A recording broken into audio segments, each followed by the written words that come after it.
Okay, let's start. We have over 40 participants. Hey everyone, my name is Zamani. I'm the moderator of this presentation. And first, I'd like to thank the speaker for accepting our invitation and giving this talk about challenges in personal search and intelligence. Don is a senior staff software engineer at Google. He used to be research assistant professor at USC, the University of Southern California, and a senior research scientist at Yahoo. We are proud that he received his PhD from UMass, from CIIR in 2007, if I'm not mistaken. And he was advised by Bruce Croft. He's been the PC chair for a number of conferences, including Wisdom, ICTIR, and OAIR, and he's published over 100 publications, and has been awarded 6 patents. And notably, he, together with Bruce Croft and Trevor Stroman, has published a textbook in information retrieval named the Search Engines Information Retrieval in Practice. So without further ado, I'd like to invite Don to give the presentation about challenges in personal search and intelligence. Okay, great. Yeah, thank you so much, Hamid, for the introduction and for the invitation. It is, truly an honor to be back. I guess virtually back.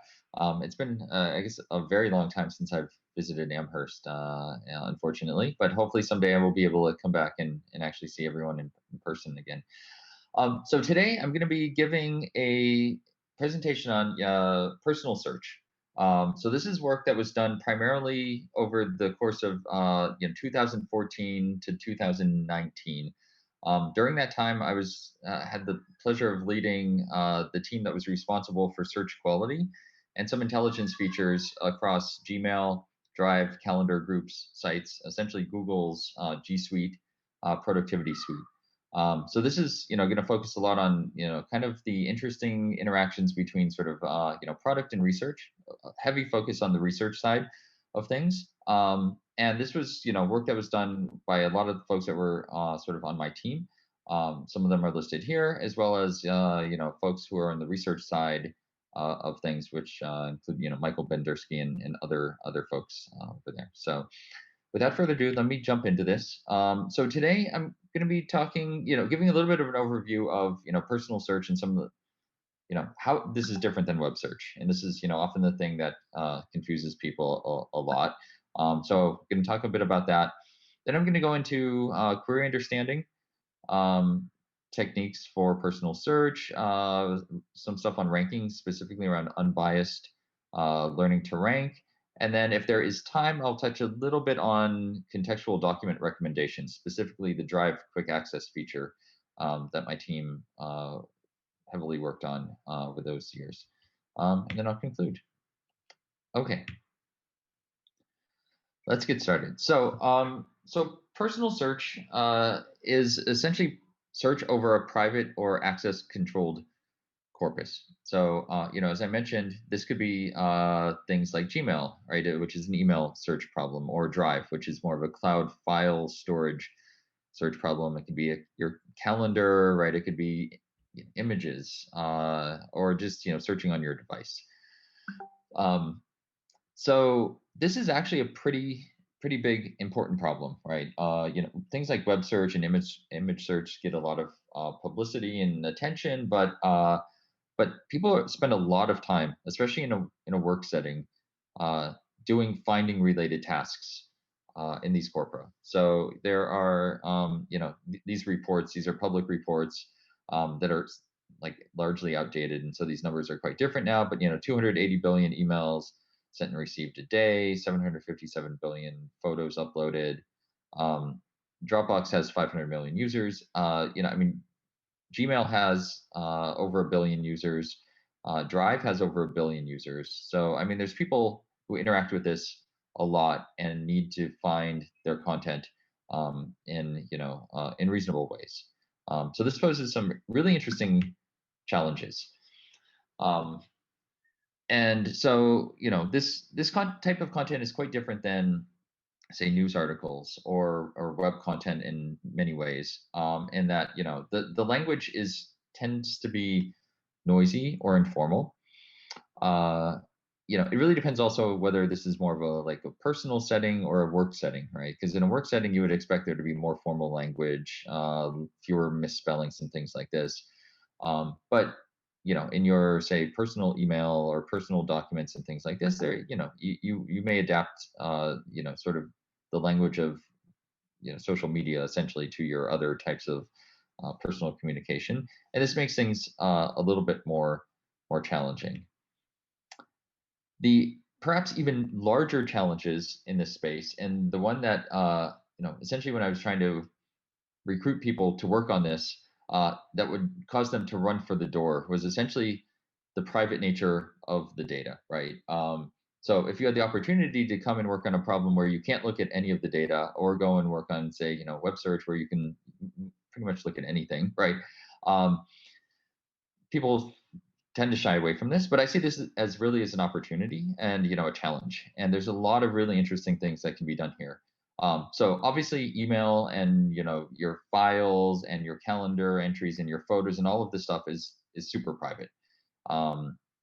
Nobody at any of the companies that are the gatekeepers of this data should have access to this. Things are even trickier when you come to enterprise data, right? So I'm not sure if UMass is a G Suite customer or not, but there are many educational uh, institutions out there. There are many companies out there that rely on companies like Google for email and for cloud storage solutions. And obviously, they would not want us using or looking at their data to help improve our business, right? This is really for them to help try to improve them. So there are even more constrained legal constraints about what we can do with enterprise data. So before I move on, since we're on the topic of privacy and legal matters, I just the one question that inevitably will come up when I give this type of presentation is, are you, Don, reading my email? And the answer is no. Nobody at Google is reading your email. Nobody's looking at your documents. Nobody's looking at any of your private information. We have very, very strict automated and manual checks in place internally to ensure that this never happens.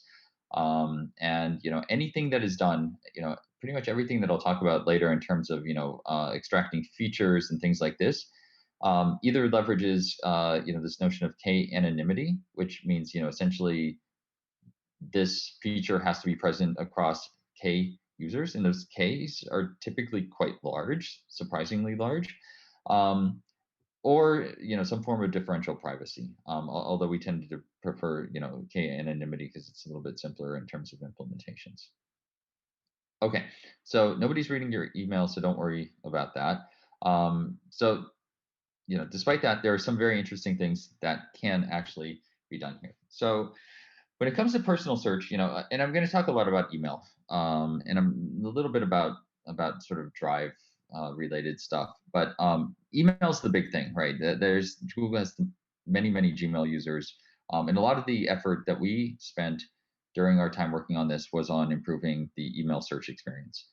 For those of you who have used Gmail, and then I'm also going to have some screenshots of Inbox, which some of you may know about. Like, Inbox was sort of an experimental version of Gmail that many people started using, and then Google kindly axed. But it was a really nice playground for testing out a lot of sort of crazy types of ideas.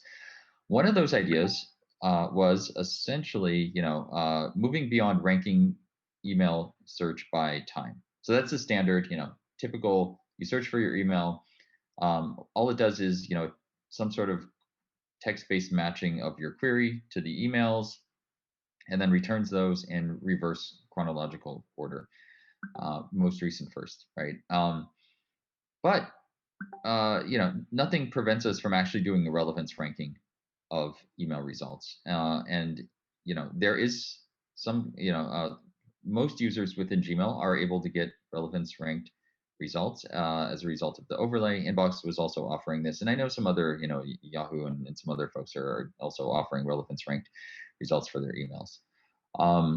So there, historically, I think, emails were ranked according to time, just because, that was a common use case, and that, there was not a whole lot invested in actually doing relevance ranked search.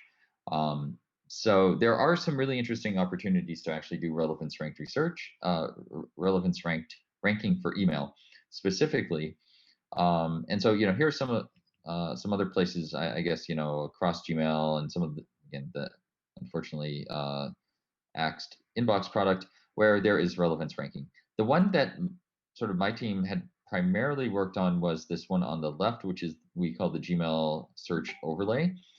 So this is this search as you type experience. And most of the stuff that I'm going to talk about today is sort of research that we did into trying to improve this very specific experience, right?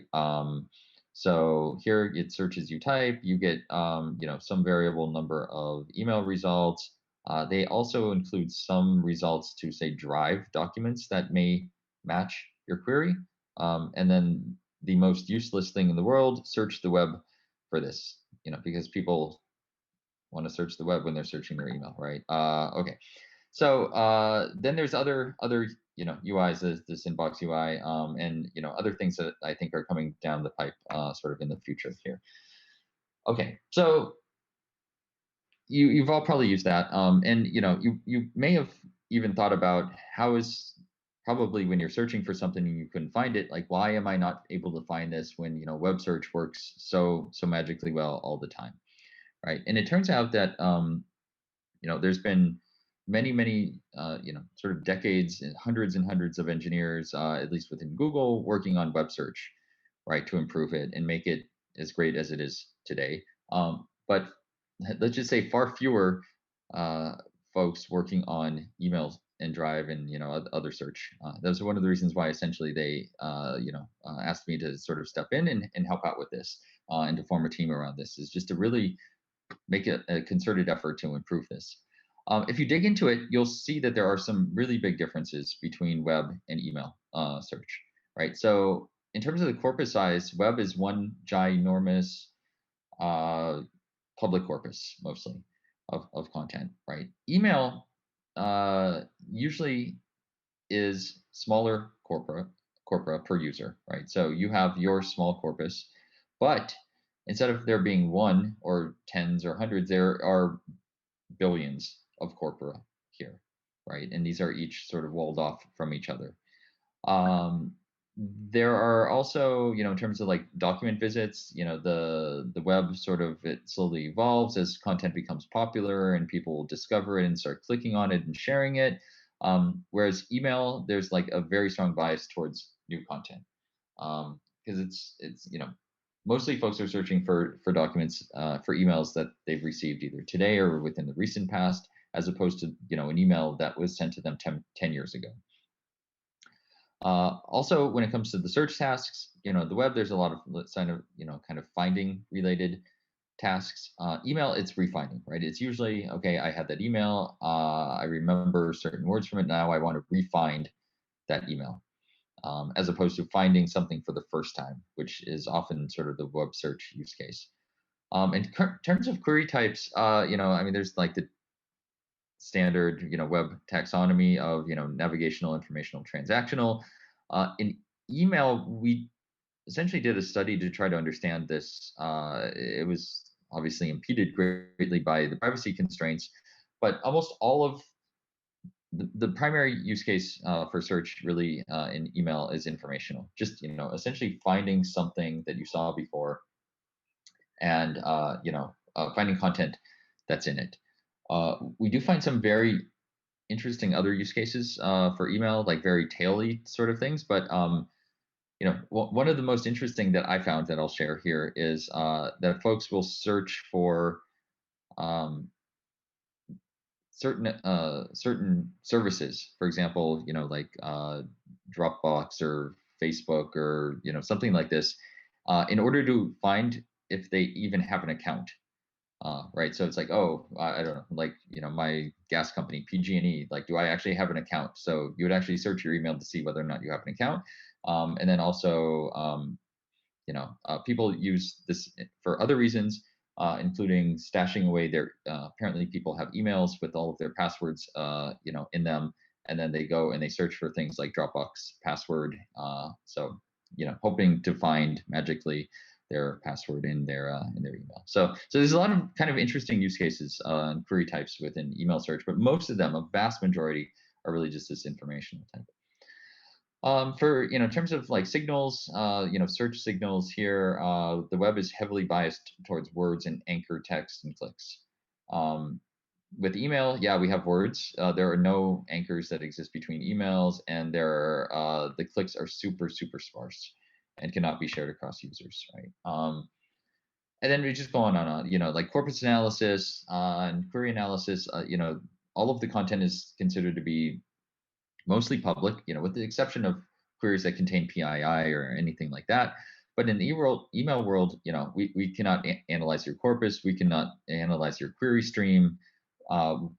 There's only so much that we can really do, especially at the detailed level. We can only do things at the super high aggregate level.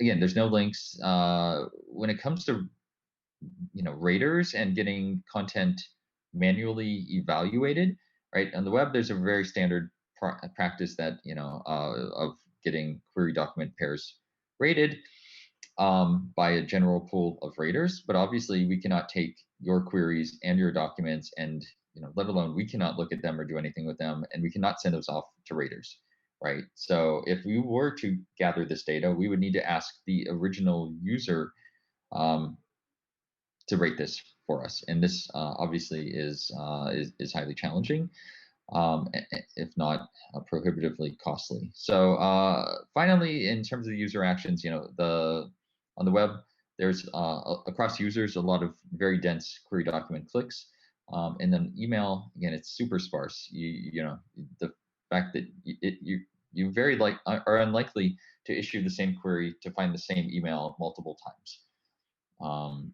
And so there's no sharing of this, again, across users.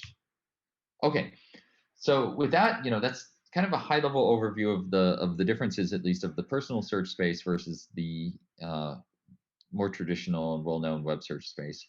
What I'm going to do now is talk about very specific technologies that we've worked on and researched over the past few years to address some of the challenges that we face here. The first big bucket of things is related to query understanding. Okay, so query understanding is important for here. Let me just build this whole thing out. Sorry. Query understanding is super important for personal search in particular, and this is one of the things that we found actually moved the needle probably the most in terms of improving quality, even more so than adding new features and improving our ranking models and things like this. And the reason for this is that for personal search, recall is by far the most important thing.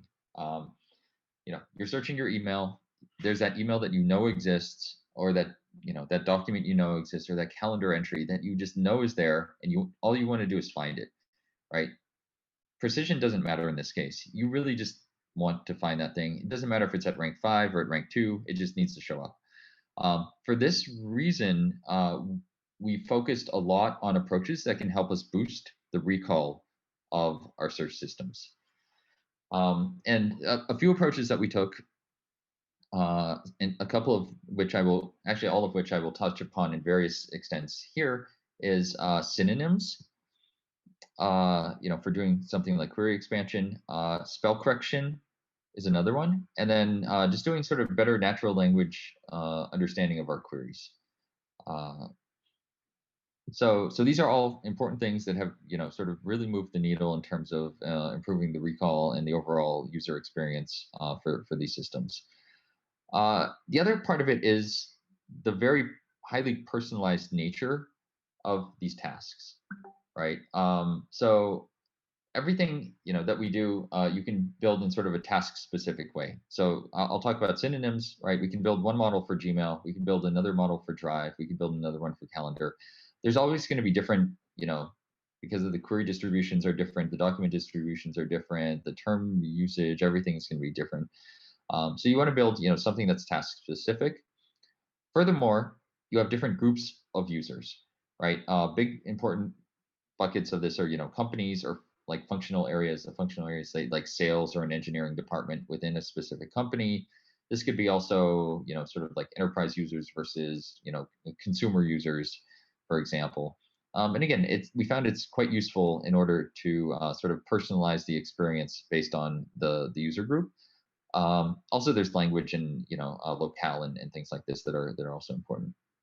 And then you can go right down to the user level. If you have a user who uses this enough, say somebody who's using this for a work setting, you can really personalize deep down to the user level. And I'll give an example of how we did this specifically for spelling and some of the really nice improvements we were able to achieve as a result of this. Okay, so I'm going to talk specifically first about synonyms, and I'll go through this all kind of quickly because I do want to get to the ranking part as well. But for synonyms, what we essentially start with the base, which is web synonyms, and then we found that a lot of synonyms that you find that work well for web search do not work well for email or for Drive, for example.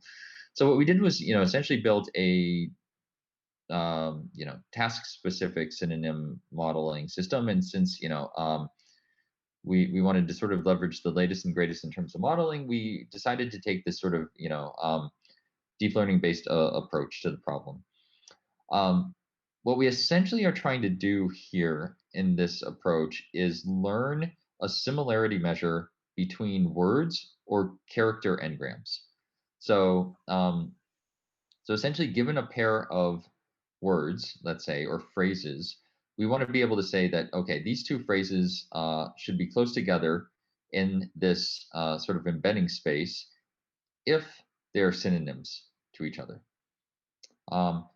Furthermore, in order to sort of ground the representations, the embeddings that we learn on something meaningful, we sort of have this additional task that we tack on, which is essentially trying to, word to vec like training procedure where we're essentially doing context word prediction for a given word, right? So, this is essentially the goal here is to, find these representations that are sort of meaningful and then use those representations in order for us to suggest synonyms for specific words or engrams.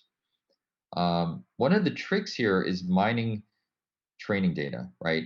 So one thing we could do is ask human raters to rate pairs of words or characters, but we're not going to get a whole lot of data that way. So what we end up doing is actually going to a variety of sources to try to automatically mine synonyms for the purpose of training this sort of dual encoder type of setup that we have. So we have multiple what we call views, and essentially these are just different sources of training data that we have. So one of the views is just the click view. So this is for when a user issues a query and they click on a document. What we essentially do in say the email case is we look at the query engrams, and then we look at the clicked document title, email title engrams, right? And then sort of the engrams that tend to co-occur on the query and documents for the clicks, we say sort of should be close together within this similarity space. We also have a user view where we have query engrams and then whether or not that user sort of has issued that engram. So given user, we look at all of the engrams that they issued, and then we say that sort of all of those engrams are somehow related to each other because they're sort of tied together to the user, right? And the users tend to search for topically or sort of task relatedly similar concepts. The other view is sort of a more traditional type of session view, which is where you look at query reformulations. And then all of the engrams that tend to co-occur within a specific query reformulation here. So essentially we take all of these things, we throw it all together, we have these different views, and we end up learning 3 different embeddings. So, based on the view. And the training data, again, that sort of feeds into this is extracted in the way that I discussed before. And what at the end of the day, then we're able to do is for any n-gram, we feed it into each of these different models that we have, one for each view, and then we get a set of candidates out. And the candidates are ranked in any number of ways. One would be, essentially embedding similarity. The other would be, sort of feeding it through a model and getting some sort of score out of it. We do a little bit of filtering that I'm not going to talk about. You can, refer to the paper. And again, all these papers and things that I'm talking about are available on my website, so you can go check that out later. And then we essentially do a ranking, a fusion of all of the different candidates, and then establish some sort of thresholding to say whether or not something is a synonym candidate or not. So so here are some results that we have here. Let me just go through this. So first of all, these different views that we have. So we have the click view, the user view, and the session view. They outperform other unsupervised methods. So we have as baselines here, WordNet. We have a number of other kind of deep learning based approaches. Well, the DESM is a deep learning based approach, and then label propagation, which is essentially treating this as like a bipartite graph representation where you have query n-grams on one side, document n-grams on the other side, and then you essentially use these different views to do label propagation within that graph, which is kind of a standard baseline and approach for these types of things. So these different views, I'll outperform all of the unsupervised approaches, which is nice because these are kind of inherently unsupervised themselves, sort of self-supervised in some way. Then we looked at ways of essentially taking the output from the models of each view and fusing them together, right? So the simplest thing you could do is just rank fusion of these results using whatever favorite sort of rank fusion approach that you want. And this obviously as with almost all things in life, combining evidence from multiple sources in together and some sort of cheap ensemble produces better results, right? Not surprising at all. And then if you actually have some labeled data in terms of whether or not a given pairs of synonyms are in fact synonyms or not, you can then do more of a supervised approach where the task is essentially for a given word or phrase, predicting whether or not that some candidate is a synonym for that or not. So then you can treat this as a learning to rank problem, right? And apply any number of approaches like MART and rank boost and lambda MART and your favorite approach. And not surprisingly, that more supervised approach outperforms the unsupervised approach. And we're able to get actually with a very limited amount of labeled data, pretty high quality synonyms, synonym models that that we're able to then use and try to use this in a way that we can help improve the recall of our systems at the end of the day. Here are just a few examples. We can't share too many examples here, but these are like high enough frequency that we're able to actually show. And a lot of this is just sort of like rewriting of things in a way that like blah blah car is I forgot which like maybe Paris or France, maybe a French like version of Uber. I could be getting that wrong, but essentially, if you search for blah space car, that's actually not going to result in any hits, just because in all of the emails, this is all written together as one term. And so we're able to learn a lot of these sort of syntactic transformations of words that, again, like these are probably not things that you would probably see on the web, just because a lot of these things like blah blah car will probably show up in the domain name of the email, right? And so these things become much more important when it comes to matching in email. And H&M, just goes to H&M. Like some generic company interview goes to recruiting. Uber receipt to Uber invoice, and like things like AA to American Airlines, which is the most common interpretation of AA, typically within email. It may be different, for example, on web search potentially, or have a higher cardinality of potential mappings at least. Okay, all right. So that's it for synonyms. I'm going to just very quickly switch gears to a couple of other things. So one of the other things that I did mention was spelling. One of the things that the team worked on was actually getting spell correction launched within Drive. This is this nice animated GIF that is from this blog posting about this. So again, like something very simple like this did not exist in Drive ever, and it was surprising. And just getting this out there, led to a significant improvement in a lot of core metrics that we had, but also just led to a much better user experience, right? Whereas before it's like, oh, obviously this is misspelled, but now I have to go and figure out the right spelling and reformulate my query. Just providing users with a little bit of help when they most need it, especially in the fact that they're just looking for that document that they again know exists. So this is a really key enabler, something super simple, but really moves the needle in terms of the user experience. Switching back to more of the like highly personalized model space. One of the problems that we did look at very specifically was personalized spelling models. And this was work that we published at the WebConf, I believe 2 years ago, as a short paper. So the idea here is that each user has their own lexicon of terms that they typically use when they interact with the search system, and that is relevant to them and their information needs. And what we want to do is essentially figure out a way to build a fully personalized spelling experience that meshed well with sort of the way that the Gmail search UI worked.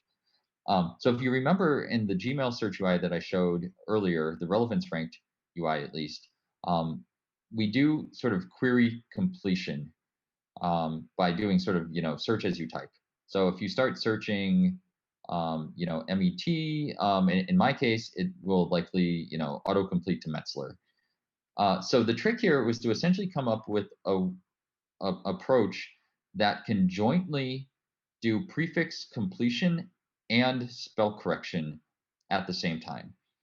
And so we proposed this sort of novel extension of the sort of edit distance measure that also takes into account essentially the spelling correction and prefix completion together.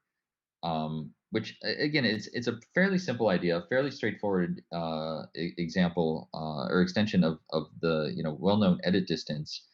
But what this allows us to do is essentially do spell correction and prefix completion together, and this is done against your personal lexicon.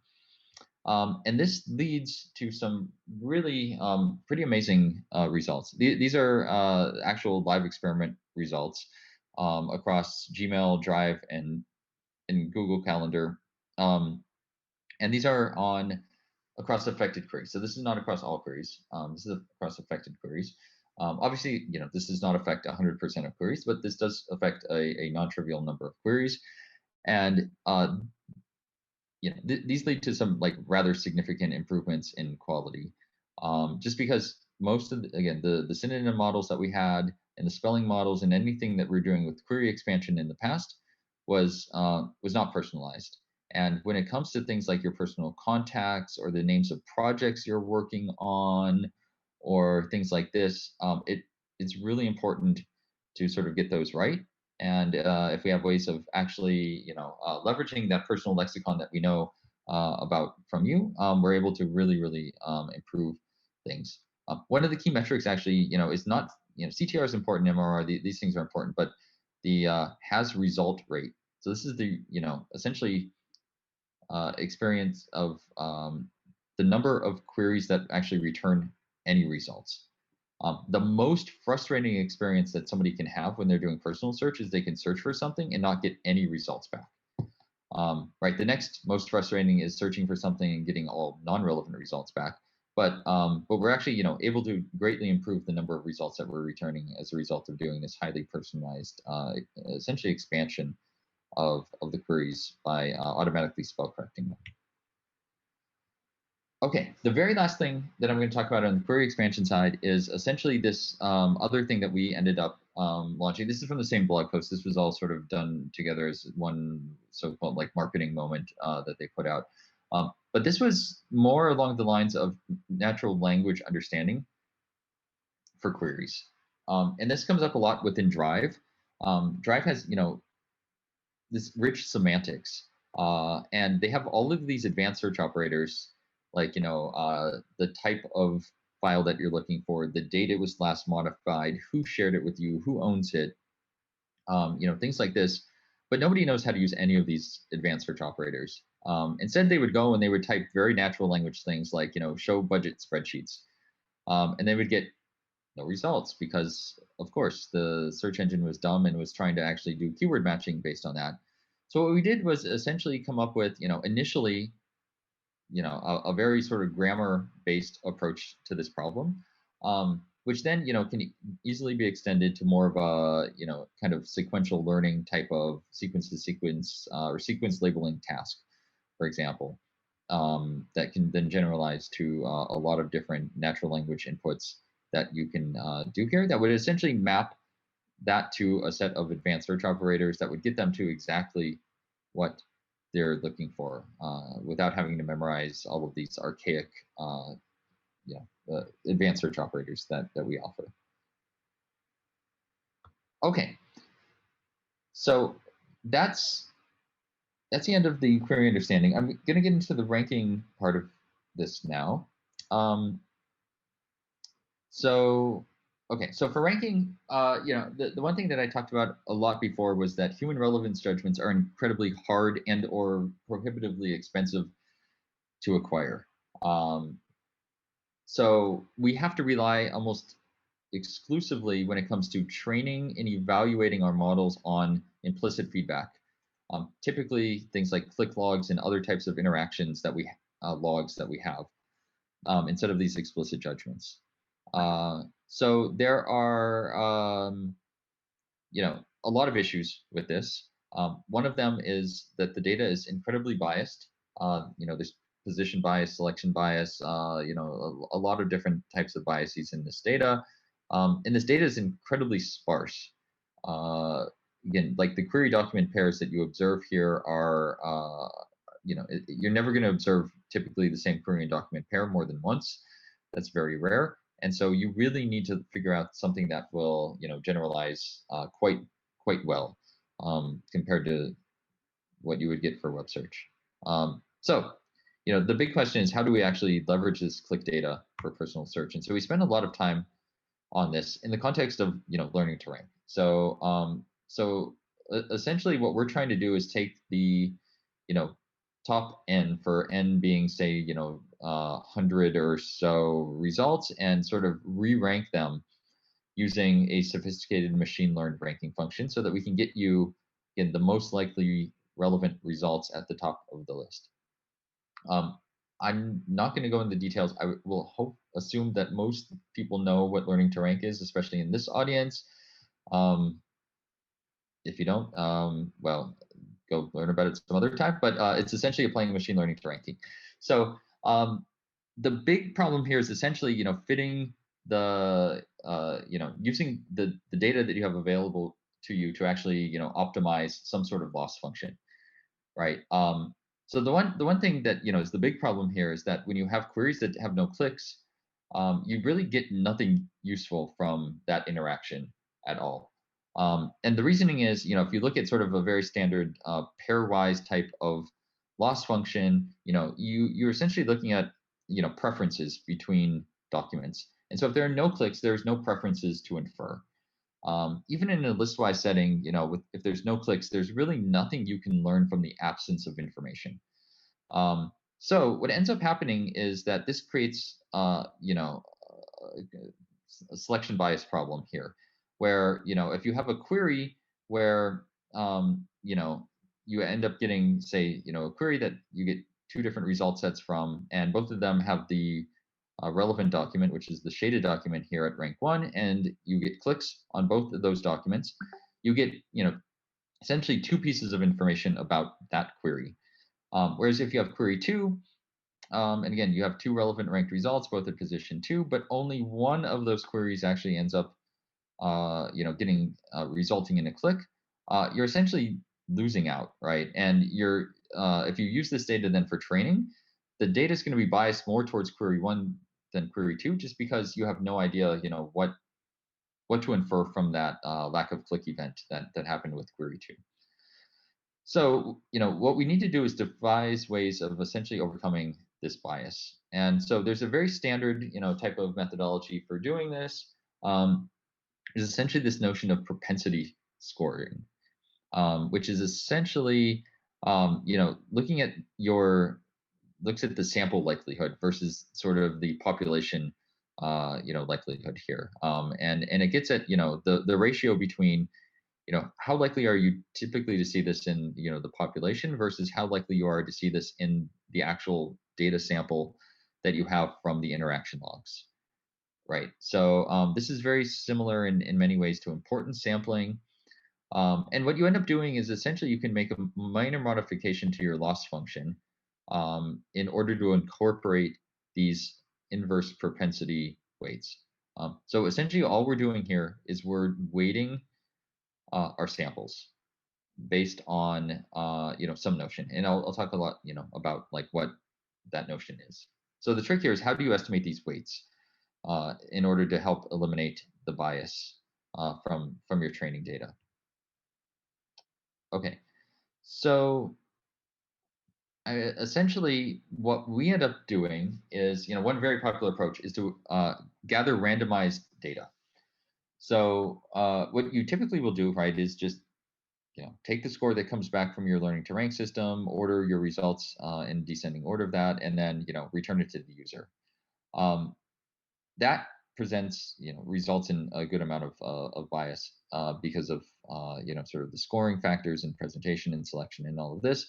So what we do is we actually randomly shuffle the results that are shown to the user. This is probably something that, like, if you ask the web search team to do, they would fall out of their chair. But since we we had full control over the Gmail and Drive search interface, we were actually able to expose some of our users to this randomized experience for a very short amount of time, in the name of science, let's say, right? So we were able to gather this randomized data where we essentially just shuffle those results, gathered where the clicks happened, and then what you can do is have something like a very standard click model to estimate the probability of relevance, and then sort of factor out the bias component of it, because again, if you're sort of shuffling these results, that will eliminate at least some forms of bias.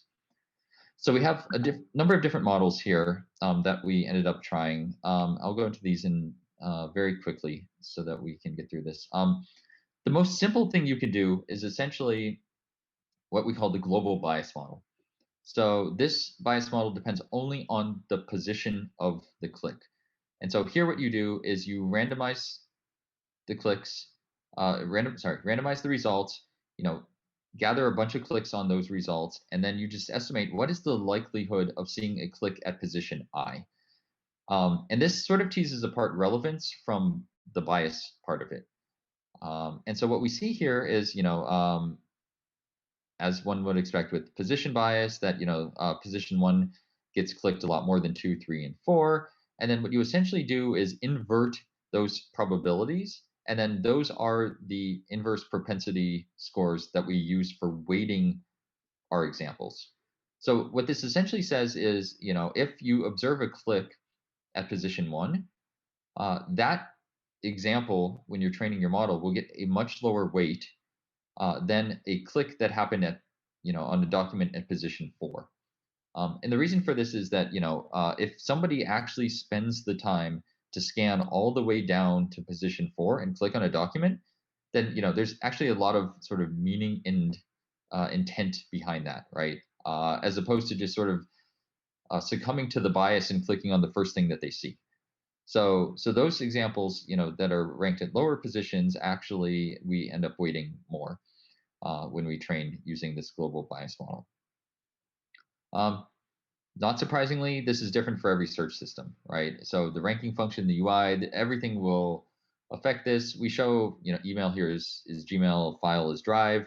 We show that, these essentially propensity scores or the biases that you observe across these two different search systems are different. Email search is much more biased toward the top rank. Whereas in Drive search, at least what we've observed is that it's much more flat. There is bias, but it's not as pronounced as the Gmail case. And there are many reasons for this. I don't have the time to sort of go into the details. For the bias models, there are more advanced things that you can do other than just estimating this globally. The other one is what we call segmented bias. So here what we do is essentially group the queries into different categories or segments. And so, for example, you can say all of what we did, is based on email categories. So all of the, say, finance queries and all of the travel queries and all of, the other sort of groups of categories are the segments. And then what you can do is actually estimate a global model for that segment, right? And so what you can see, and we don't have any results or plots in here, but if you look at the results, you'll see for each of these segments, there are different sort of bias distributions. So, there are certain categories of queries that are less biased than others. And so we're able to sort of dynamically adapt the weighting based on the type of query in order to, again, try to mitigate the bias. And this is a very, very simple thing that you can do, but it does go beyond, one step beyond the very simple global bias model that I discussed. And then you can fully generalize this, right, by essentially parameterizing this entire problem. So, given a query Q, you can just use this to predict the, probability of a click at position I. And, again, assuming that this was shown at uniformly random order. So essentially we take the random, the clicks that we get from the randomized query log, and then what we try to do is build a regression model that will predict what position for that given query a click will occur based on that. So this is, essentially the segmented model idea, but then, take generalized further. And the features we have there are things that are usually based on the query, like query length, the query, category, other things like this. And then you're able to say like, okay, I have this parameterized model, and then you feed any query into it, and then you're able to get like essentially our predicted bias distribution for that query. And then we're able to use that again for reweighting our training examples to mitigate the bias in a slightly better way. So for this, we have some results. So essentially, what we do is and these are live experiment results from Gmail again, and we're able to show that the segmented model actually performs better than the generalized model. The generalized model suffers actually from a lot of like very high variance, and I think it's because of sort of data sparsity issues, and maybe the set of features we're using there were not quite good enough. But something very simple like the segmented model actually significantly outperforms, not correcting your data at all. So if we correct the data using a segmented model, we're able to achieve actually almost 0.88% increase in MRR, which is a pretty significant in terms of moving the needle for our search task improvement. Anything really around 0.1 or 0.2 is considered highly significant. So anything approaching 1% is pretty big. And this is, just essentially by reweighting our training examples, we're able to see some really, really nice wins. Okay, I'm keeping an eye on time. I think I have one other thing just on this, and I'll go through this in like 1 minute, and then I'll leave time for some questions. But the biggest issue with this line of approach is that essentially you have to intervene, right? You have to randomize the results, which significantly hurts the user experience. So we show here what, if you randomize the top end results for Gmail and for Drive, yeah, not surprisingly, things like MRR and CTR like fall off a cliff, right? So again, in order for us to get these model improvements, we do have to subject some users to a horrible experience. It would be wonderful if we were able to actually not do this intervention at all, but show the users the results that they typically see, not randomize anything, and then actually still sort of extract, the right propensity weights from the data. So this is essentially what we did, and I would encourage you to read the paper. But the basic idea is to essentially, we have this very simple click model that's based on sort of examination probability and relevance probability. And then what we do is, we have a loss function based on this, and we just try to learn the parameters using EM. Very, very, very simple type of approach. And this is not based on a randomized log. This is based on the actual, like a clean query log where you don't randomize anything.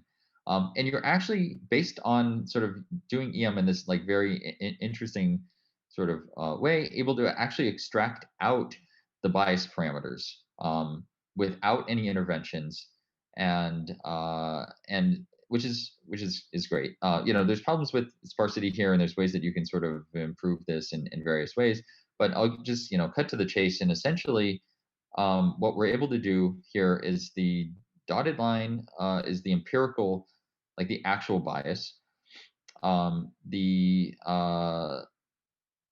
EM approach, which is our proposed approach, and the embedded approach, which is also our proposed approach, are here. They're not perfect fits, obviously, by any stretch of the imagination, but we are able to come up with somewhat reliable estimates of the bias without any interventions at all. So this is just sort of, I think, the tip of the iceberg in terms of kind of interesting things that you can do to sort of help unbias your training data without actually, doing these very risky interventions online, which could be pretty valuable. This result just shows that essentially when you train models for Gmail and Drive, that using the inverse propensity weights as a result of that we learned from this process, significantly helps again on the Gmail side without any interventions, and then doesn't really help as much on the Drive side, but it also doesn't hurt. So this is just something that you can add to your sort of standard toolbox for learning from biased query log data. Okay, I did have something on recommendations, but I'm actually going to stop here because I want to leave some time for some questions.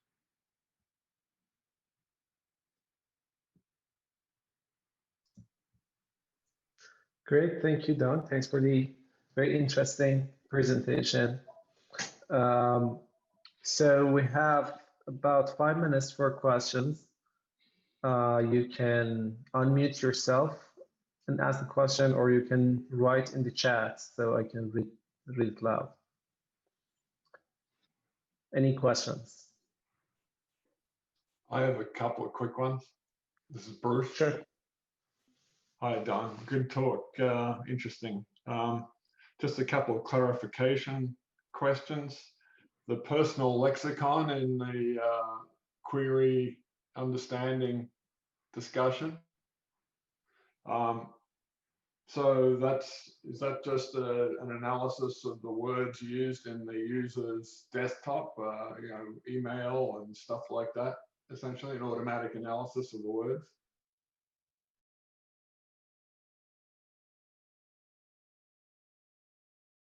We actually have something sort of, that's more of a user type of model that we are gathering. And this looks at the user's behavior across G Suite. So, things like the queries that they issue in Gmail and Drive. This is also like, titles of emails, titles of Drive documents. And then what we essentially do is, again, find, frequent enough engrams from those, and then use that to make up the user's lexicon. The other thing is that this dynamically updates essentially as you interact with the system. Yeah, because I was thinking that with people, once it's going to, having a good lexicon would depend on the person having a reasonable store of information, because otherwise you could have a bunch of spelling errors in the user's record, and so it's not going to correct them properly because they're just bad spellers and things like that, or random spellers or something. So, yep. Okay. The other thing was with regard to the ranking, interesting discussion of learning to rank. I missed well, some clarification about when you're ranking email, for example, are there any other interesting features other than the word-based stuff, which, I mean, you're using the various categories of words like subject versus from and to, they're all different features that are being used, words in those different categories, things like that? Yeah, that's right. I didn't go into too much of the details about, essentially the core of the, like the signals we use for ranking, but obviously the words are important. We found that the categories of the queries in the documents, so we do have classifiers of the queries in the documents, and the impedance between them is obviously important. Recency is obviously super important as well. Essentially we have some things that measure, like, maybe the affinity between the searcher and the participants, like, the people on the email thread or the people participating in a given document as well. Those are, I think, the big buckets of the signals that we end up using. Okay, so recency must be, as you said, it must be a pretty dominant feature that you learn. That's exactly right. Yeah, that's, I mean, typically the most important thing. Okay, I'll leave it up to other people now. Thanks. Okay, we have a couple of questions in the chat. Hamid Bonab is asking that I was wondering how much these approaches are scalable to other languages other than English or cross-lingual settings. Yep, that's a great question. So for, I mean, and I assume this is in the context of the query understanding approaches. So the synonyms work is quite generic in the sense that will work for any language. We're extracting words or terms or query, n-grams, but there are sort of equivalents, encoding that we could use for other languages. So that works across all languages. The personalized spelling is actually interesting because that was one of the concerns that we had about that, because we're using edit distance, and we do include in that paper, if you take a look, that this actually improves across all of the major languages that we have as well, which honestly was a bit surprising, but it does end up actually end up working well. We tend to shy away from anything that is too language specific, like part of speech tagging, or like sort of anything involving parsing or deep NLP types of approaches, just because we don't really want to rely on anything that's too language specific. Okay, thank you. The last question from Jamie Che, if I'm not mistaken, is I'm familiar with Lambda Mart, but I haven't used Rank Boost before. What's the difference between the two? In the earlier slide, I saw Rank Boost gave higher gain in NDCG. Okay, yeah, I mean, both of these are, sort of types of, standard learning to rank approaches.